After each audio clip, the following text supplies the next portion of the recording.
গাও চলো।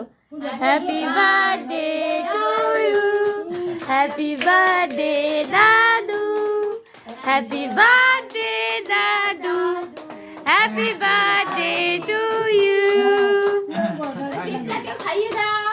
আগে প্রথমে একটু বাবা ধরো, ভিডিও করো। যা কেক খাওয়া দে। অল্প একটু ভাত খাবার যেহেতু বাস আজ ওটা পরে খেয়ে নেবো। নাম খাবো এখান থেকে উঠে হ্যাঁ খাই নাকি ভালো এই তো পায়েস খাইয়ে দে। এই না দাদু হা করো। বহুত আচ্ছা বহুত আচ্ছা। এইবার তুমি তোমার এই যে 5 রকম ভাজা দিয়ে ভাত শুরু ওরে করো। বাবা ঠিক আছে? রকম ভাজা হ্যাঁ এবার তুমি তোমার খাওয়া শুরু করো। সাতটা সত্যি তাই। লাইট অন করে দাও, লাইট অন করে দাও। ওর হ্যাঁ হ্যাঁ আমি তো বলেছি তোমাকে সেই এবার যা করলাম এবার খেয়ে নাও। হ্যাঁ এরকম আনন্দ